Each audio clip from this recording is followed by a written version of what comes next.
So last week, somebody was playing Call of Duty World War II, an official game available on the Microsoft Store with Game Pass, when this happened. The terminal opens up, there's a message on Notepad, and then their desktop background, as you can see, has been replaced. Now, how did this happen? Turns out the game had an RCE, or a remote code execution vulnerability. Now, you might be wondering, well, what is an RCE? It's just a fancy way to say that hackers can execute whatever code they want on your system. It can be a command to open Notepad, it can be a command to encrypt your files, and they can do this by exploiting the game in question, because the game is running on your system and it has privileges and access to your system, and that's what the hackers are using to run their code. Now, the shocking thing, obviously, is that this is a mainstream game that's available on Game Pass. As you know, recently Microsoft acquired Activision, the company that makes Call of Duty games, and therefore a lot of those games are now showing up on Windows, available for free download if you have the Game Pass subscription. So a lot of people have been playing it. And then all of a sudden somebody gets hacked. In this case, what the hacker decided to do was just open command prompts and mocking messages, remote shutdowns of players' computers sometimes. So this is more like the fun kind of hacking we used to see back in the day, changing desktop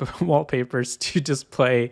I'm not going to say that for YouTube, but you can read what's on screen right now. Now, all of this is just to embarrass the user, make fun of them, ruin their game. But of course, this could have more nefarious uses. There are always hackers in the dark web looking for RCEs to buy and sell. So if we look at a search through the dark web here for RCE, you can see that on a Russian forum, they're asking, do you sell or buy RCE? We buy. Do you have anything to offer? And if we scroll through this list, you're going to see very quickly mentions of Call of Duty RCE. So it could be possible that this is now on the dark web and exploitable by hackers, which is why the PC version was temporarily taken offline. So you can't download it anymore until I hope this thing is fixed. Now, here's another expanded screenshot of the message that a streamer got. So Colt was just playing the game and streaming, and then this message shows up on his screen. Marky Mayor just RC'd your ass. But the serious question here is, how safe is it to play random games from Game Pass or even Steam? From a security professional perspective, nothing is ever safe to run technically. But what makes these older games with added online functionality particularly dangerous is the fact that they usually have very deep access to your system.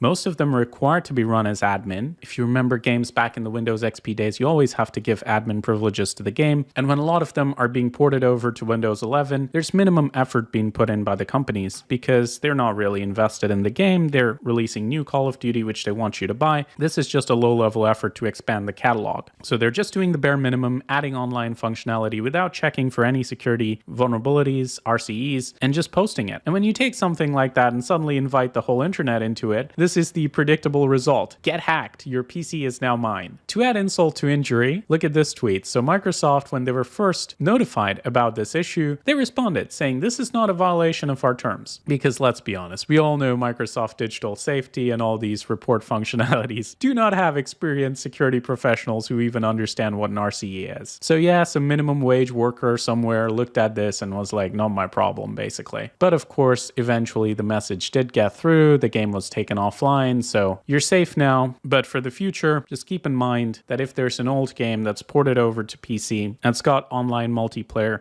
there is a fair chance that it could have things like this, an unpatched vulnerability that could allow hackers to access your computer. I'm not saying, of course, that you shouldn't play older games. I love older games, but maybe stick to the original versions, play it offline. It's a much safer way to do it. But again, that's just a security perspective. People have other priorities. I'm not telling you not to play games that you enjoy, but just be aware that things like this can and do happen. Please like and share this video if you like my explanation, if you found it helpful. Also, a big shout out to Flare for sponsoring this video. As you can see, we can search for pretty much anything on the dark web across various dark corners of the internet, including Telegram chats, to see what's out there. And this does give us a lot of intel into what hackers are thinking. So as you can see, I just did a search for RCE across illicit networks that includes things like forum posts on the dark web, also pastebin, Telegram chat rooms, all sorts of shady areas, botnets, ransomware files. And you can see a lot of people buying and selling RCEs. And this is really the scary part about hacks like this, is that once something like this is discovered, it is possible for the information, the code, to be easily sold in areas like the dark web, to be used for more nefarious things than just making fun of you. Someone could steal your login, your credentials, using an info stealer via this method. And if you're curious about what kind of data you have on the dark web, you can always do a search on Flare with your email address, and it's going to tell you if you've been compromised in a leak, if attackers may have your login and password, and as a company, it keeps you one step ahead of the hackers. A lot of the times, this information is out there for weeks or months before somebody uses it to make an intrusion, so it's valuable info. So do check them out using the link in description. You can get a free trial, and they've been a very good sponsor of the channel, so show them some love. And of course, thank you so much for taking the time and watching this video. This is Leo. Do subscribe to the PC Security channel if you want to see more, and as always,